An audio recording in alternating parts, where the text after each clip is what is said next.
BCS को separate किया गया। बीसीएस हमेशा से इंडिपेंडेंट था। सवाल ये है कि जो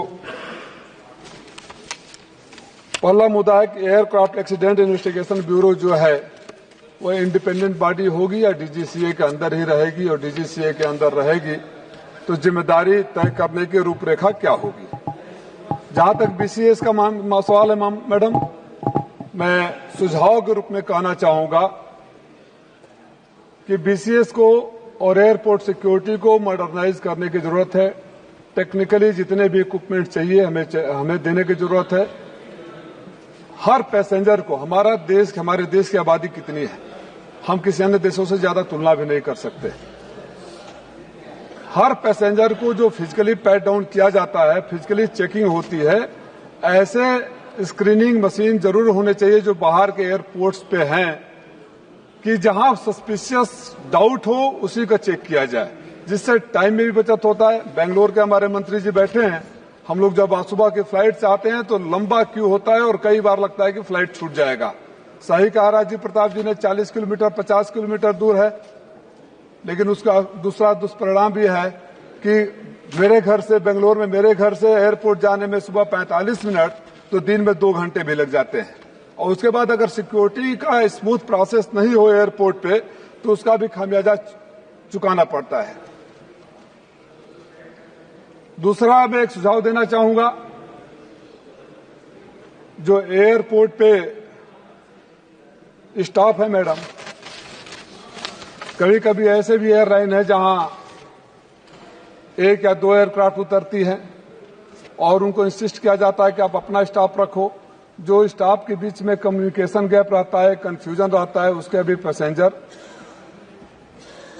को दुष्परिणाम भोगने पड़ते हैं। सवाल ये नहीं कि डीजीसीए को आपने इंडिपेंडेंट बना दिया गया, डीजीसीए को ज्यादा पावर दे दिया, जुडिक्शन ज्यादा दे दिया। सबसे ज्यादा समस्या जो हमारे जैसे लेमैन के समझ की है, डीजीसीए के साथ ही है, चाहे पायलटों के साथ हो। फॉर इंस्टांस राजीव जी ज्यादा जानते होंगे, मुझे जहां तक पता चला कि स्पाइस जेट एयरलाइन ने 6 महीना से 1 साल का नोटिस पीरियड कर दिया गया है।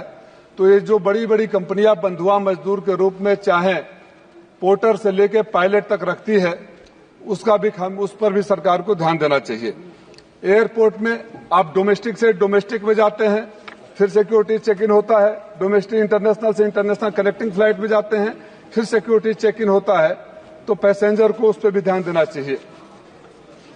सर, कुछ और बातें हैं। मैं पिछली बार मंत्री जी को भी सुन रहा था, आज राजीव जी को भी सुना। एयरफेयर की बात सबकी चिंता है और एक स्टैंडर्ड सवाल जवाब आता है कि एयरफेयर सरकार के हाथ में नहीं है ना मंत्री जी। तो नारा किसने दिया था कि हवाई चप्पल वाले को हवाई जहाज में बैठाएंगे? जब आपके हाथ में था ही नहीं तो नारा किसको बेवकूफ बनाने के लिए दिया गया था? और आपकी अगर जिम्मेदारी नहीं है तो हम तो बचपन में सुना करते थे ब्लैक होता है। उस समय हम लोग बचपन में जहां से आते हैं यूपी बिहार के बॉर्डर पर किरासन तेल का ब्लैक होता था, चीनी का ब्लैक होता था ना।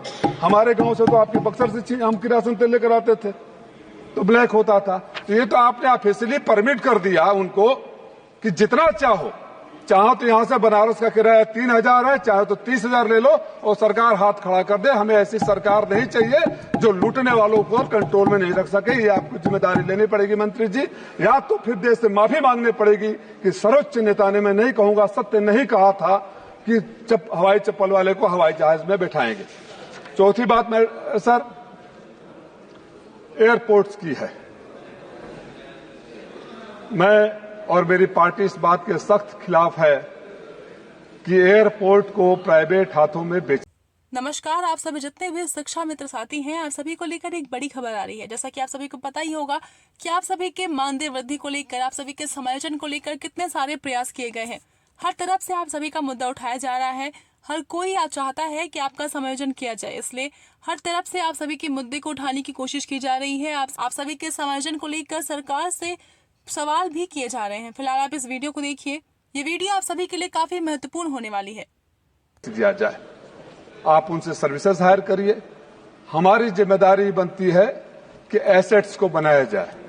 एसेट को बेचा नहीं जाए। एसेट को बेचने से आने वाली पीढ़ियों को भुगतना पड़ता है सर। और हमारे यहाँ जो माँ बाप के बनाए हुए संपत्तियों को बेच देता है उसे अच्छा नहीं कहते हैं। थोड़ा रूड शब्दों में बोलूं तो नालायक कहते हैं। आपके यहाँ क्या कहते हैं मुझे नहीं पता। तो मैं ये चाहूंगा कि जो उसका दूसरा दुष्परिणाम होता है, जो एयरपोर्ट का कंस्ट्रक्शन कास्ट कलकत्ता में 5,500 रुपया स्क्वायर फीट आता है, वो दिल्ली का बनता है तो 12,000 रुपया स्क्वायर फीट आता है। तो उसकी कीमतें कौन वसूलता है? उसकी कीमतें तो हमें से वसूली जाती है ना। अभी CISF को हटा दिया गया most of the security check point से, प्राइवेट लोग आए हैं। अब वहां सिक्योरिटी का भी सरकार को देखना चाहिए। हम सरकार को पूरी तरह से सपोर्ट करते हैं। जहां भी सिक्योरिटी चेकिंग की बात हो, सिक्योरिटी की बात हो, उसके साथ कोऑपरेशन है। लेकिन सिक्योरिटी कैसे स्मूथ हो जाए इस पर भी ध्यान देने की जिम्मेदारी सरकार की है। और जो प्राइवेट हाथों में दे दिया जाता है, इस पे भी दो चीज मेरा व्यक्तिगत रूप से सुझाव है।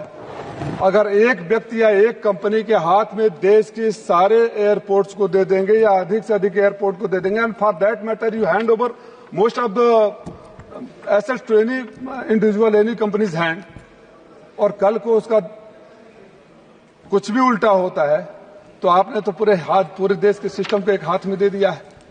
और ये जो सॉफ्टवेयर जो मुझे समझाया गया है, बताया गया है, जो डायनामिक एयरफेयर की बात करते हैं, उन्हीं के हाथ में होता है। आप 5 बार चेक कर दीजिए एयरलाइन को, बेंगलोर का किराया कितना है, छठे बार देखिए तो सीटें उतनी ही रहेगी, किराया बढ़ जाएगा। इस पर कंट्रोल करने की जरूरत है। मेरे कुछ सुझाव थे जिसको मुझे लगता है कि सरकार अगर संज्ञान में ले तो अपने उस नारे को भी पूरा कर पाएगी कि आजकल को हवाई चप्पल वाले तो सोच भी नहीं सकते वहां जाने के लिए। हवाई चप्पल वाले नहीं सोच सकते हैं। वहां के जो शॉप से वहां कोई आम आदमी अगर चला भी जाए तो वहां कुछ वो उसके कैंटीन में खा नहीं सकता। कहीं कोई कंट्रोल नहीं है। ऐसी पहली सरकार है कि सब कुछ प्राइवेट हाथों में। और फिर वो बोलता हूं कि शायद हम लोग का देश उन गिने चुने देशों में है जो हवाई चप्पल से वाले को हवाई जहाज का नारा देने वालों ने देश की इकलौती एयरलाइन इंडियन एयरलाइंस को भी बेच दिया।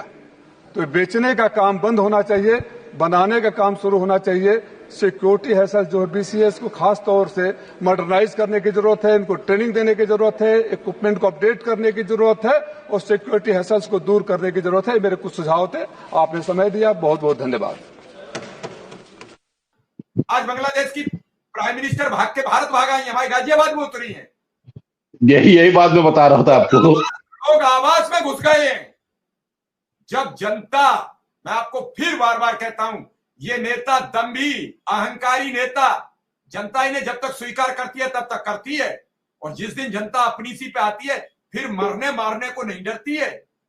फिर कितने मरेंगे वो इसको भी नहीं डरती है। परसों देखा है आपने। फिर झोला लेके निकलना पड़ता, अपना अपना झोला लेना पड़ता है।